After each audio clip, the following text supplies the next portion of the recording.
Omar Villafranca is outside right now in Colorado, outside that courthouse. Omar, what more details do you have for us? Well, we understand, Vlad, that today the charges are going to be formally filed against Chris Watts, and the deadline is 3:30 local time. It's going to be a paperwork shuffle. He's going to apparently stay in jail, and the paperwork will be filed behind me here at the courthouse.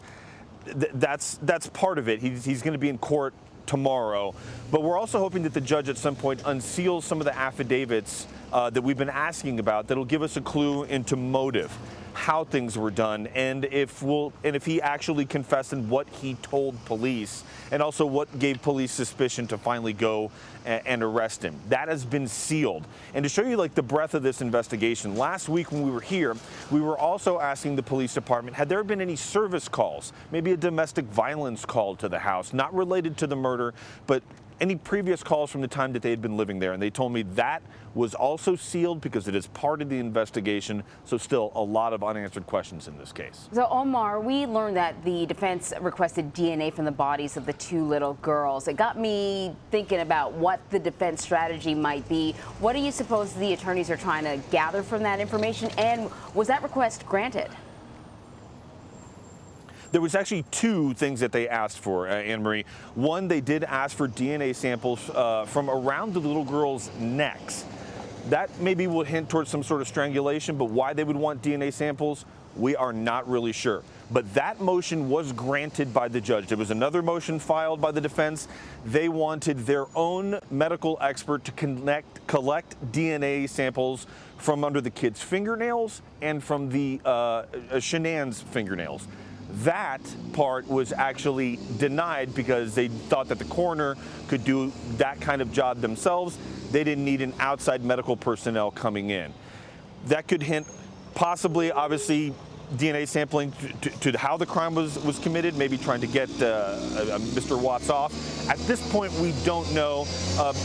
I'll wait for a little bit loud here. Sorry about that. But there's the defense attorney has been very, very quiet. As a matter of fact, we were at the house Friday where everything happened, and there was a little bit of a skirmish, not a skirmish, but people were paying attention because someone was inside the Watts house. Cops were called, everybody scrambled in. It was the defense attorney and his team. They were there gathering their own evidence. So they are very actively trying to build their case right now. And tomorrow when Mr. Watts is in court, we'll hear what they're going to plead to.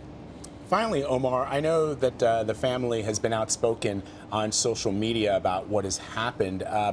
Any insights, do they have any insights into what may have happened, what kind of individual Christopher Watts was? I mean, I know that the brother on Facebook, I saw you on CBS this morning saying that on Facebook he said that he's enraged, he's sad. There's a whole range of emotions that he and I'm guessing a lot of the other family members are also going through as well. And that's one of the big questions about it. A lot of neighbors and friends who we've talked to and family, her family is in North Carolina, they have no idea what was going on. They did not expect this. The family did have some financial trouble. 2015, they filed for personal bankruptcy. They were roughly like $400,000 in debt. That was an issue, but both were working. And a matter of fact, it looked like they were possibly working to get out of that debt. They had a vacation that was planned in October. She was 15 weeks pregnant. They were getting ready to have a little party, gender reveal party this past weekend. There was other media reports that Shanann was wondering if her husband was not faithful to her. But in that same comment, the friend said that she joked and said he has no game. And so they passed it aside. Nobody's brought up any sort of history of domestic violence in here. So at this point, people are literally dumbfounded, and it went from they look like the picture-perfect family to 3 people dead. It's hard for a lot of people in the community to wrap their head around, especially her family, since she was very active on social media, posting pictures of her kids, talking about how much she loved her husband, saying that he was the rock in the relationship. And then it ends with a wife and 2 daughters dead.